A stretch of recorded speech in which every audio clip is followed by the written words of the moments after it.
indianos, indiadas, sou o professor César Santos, estou com vocês aqui no canal Gaúcho Pantaneiro para falar sobre a participação dos índios Terenas e dos índios Guaicurus na Guerra do Paraguai.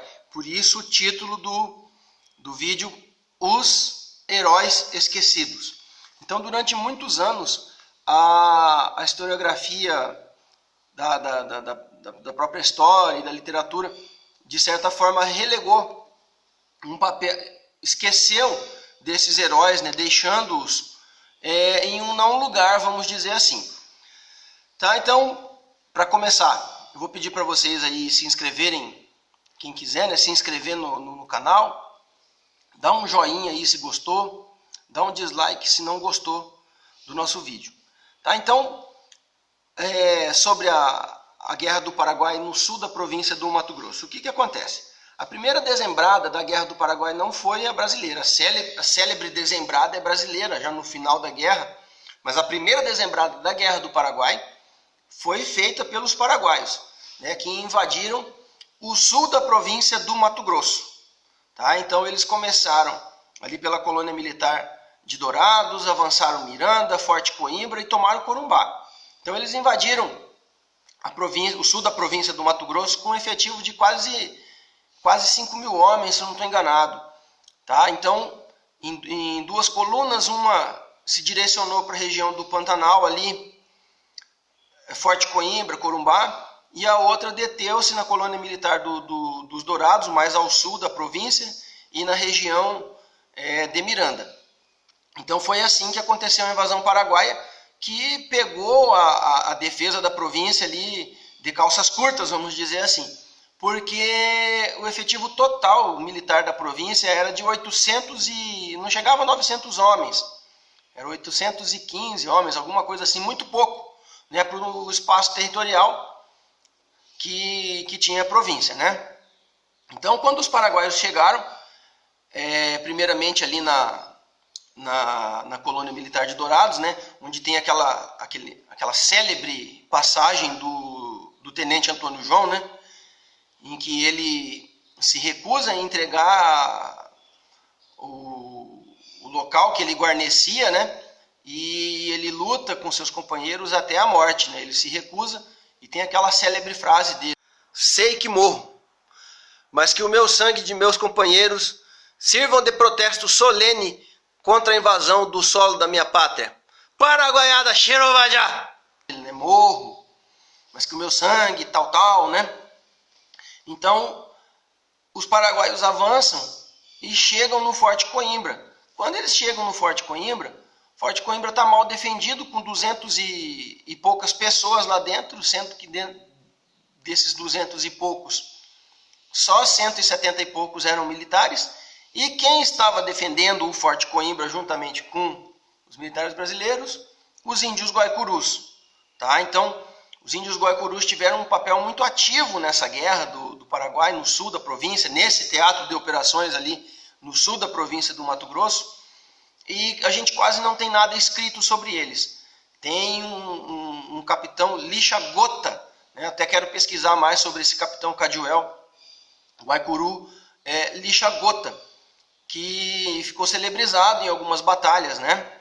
Aí o fato é que os paraguaios chegaram no Forte Coimbra, e lá teve 2 dias e 2 noites ali de peleia. Por fim, acabou-se a munição do forte e eles decidiram retrair rio acima para impedir que os paraguaios avançassem até a capital da província, Cuiabá. Tá? Então, conquistado o forte, os paraguaios seguem a ofensiva para Corumbá. O comandante de Corumbá, comandante militar da guarnição de Corumbá, ele fala: não, nós vamos ficar, nós vamos resistir e tal, e incentiva a população a ficar. Mas por que ele faz isso? Ele incentiva a população a ficar para ele poder fugir. Então ele pega todos os meios fluviais disponíveis e foge para a capital da província, deixando a população à mercê do invasor.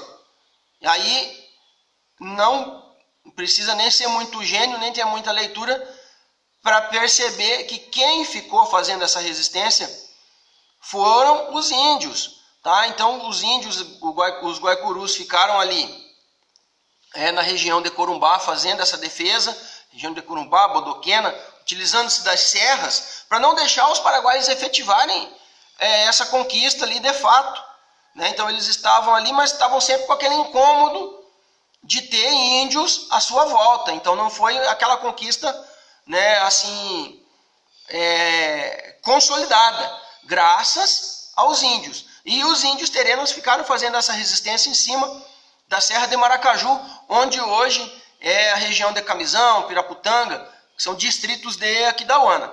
Então essa conquista paraguaia ela só não se efetivou por causa dos índios. E por que os índios não fugiram? Porque aquela era a terra deles. Eles não eram descendentes de ninguém, a não ser deles mesmos. E tinham a posse daquela terra. E lógico também, o espírito guerreiro do cavaleiro guaicuru não ia fazer uma coisa tão covarde igual fez o comandante militar de Corumbá, tá? Que chegou lá em Cuiabá, foi taxado como covarde. Isso no ano de 1864.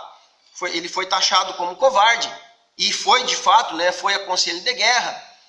E alguns militares também se envergonharam dessa situação e falaram, não, eu não vou entrar para a história como covarde, tá? Então, aquela coisa de milico, né? O cara deu a ordem para ir embora, os outros tiveram que ir embora. Um camarada que não foi embora foi o Antônio Maria Coelho.